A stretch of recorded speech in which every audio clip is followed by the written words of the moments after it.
আমার জামাই যখন হসপিটালে ভর্তি ছিল তখন আমি লাইভে এসে কোনোদিন কান্না করি নাই, বাট এবার লাইফ সাপোর্টে মৃত্যুর সঙ্গে পাঞ্জা লড়ছেন রুবায়েত ফাতেমা তনির হাজব্যান্ড সাদাত।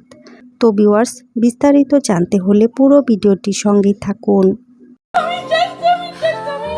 আমার নিজের এখন জাস্ট পাগল পাগল লাগে। আমি সম্প্রতি এত কন্ট্রোভার্সির মধ্যে এবার লাইফ সাপোর্টে ভর্তি হয়ে গেলেন রুবায়েত ফাতেমা তনির হাজব্যান্ড সাদাত। তার হাজব্যান্ডের এরকম অবস্থা দেখে তিনি একেবারে ভেঙে পড়েছেন। তিনি তার হাজব্যান্ডের জন্য সবার কাছ থেকে দোয়াও চাইলেন এবং লাইভে এসে তিনি হাউমাউ করে কাঁদলেন। সোশ্যাল মাধ্যমে তনি খুব আলোচিত ইনফ্লুয়েন্সার। কোনো না কোনো কারণে তনি সবসময় সোশ্যাল মিডিয়াতে ভাইরাল হয়ে থাকেন। তনির হাজব্যান্ডের বর্তমান বয়স ৮০ বছর। ৮০ বছরের সাদাত ভীষণ নম্রভদ্র এবং জ্ঞানী মানুষ। এর আগেও একবার এমনভাবে গুরুতর অসুস্থ হয়ে সুস্থ হয়ে উঠেছিলেন তিনি।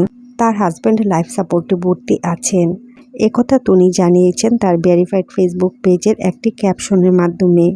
তবে এবার তিনি সুস্থ হয়ে আদৌ ফিরবেন কিনা তা কিন্তু বলা একদমই মুশকিল। তিনি যেহেতু গুরুতর অসুস্থ, এজন্যই তনি বেশি ভয় পাচ্ছেন। তনি তার হাজব্যান্ডের সাদাতের চেয়ে ৪০ বছরের ছোট। বয়স্ক সাদাতকে বিয়ে করে সবসময় ট্রোলের শিকার হতে হয় রুবায়েত ফাতেমা তনিকে। অনেকে বলেন টাকার জন্য নাকি বৃদ্ধ সাদাতকে বিয়ে করেছেন তনি। এসব কথাবার্তা তাকে সবসময় শুনতে হয়। অনেকে তনির হাজব্যান্ডের জন্য অনেক দোয়াও করছেন। তনির এমন পোস্টে কমেন্ট করেছেন ভারী সাহক এবং গৌতম সাহা। ভারী সাহক কমেন্ট করেছেন, দোয়া রইল আল্লাহ যেন দ্রুত সুস্থ করে দেন ওনাকে। গৌতম সাহা লিখেছেন, তনি আমি হাসপাতালে আসতে চাই। কোন হাসপাতালে আছেন ভাইয়া? তনির অসংখ্য ভক্তরা অনেক দোয়া করছেন সুস্থতার জন্য। তো ভিউয়ার্স, রুবায়েত ফাতেমা তনির হাজব্যান্ড লাইফ সাপোর্টে ভর্তি আছেন। ওনার অবস্থা খুবই খারাপ। এ নিয়ে আপনাদের মন্তব্য কি তা কমেন্টে জানাবেন অবশ্যই।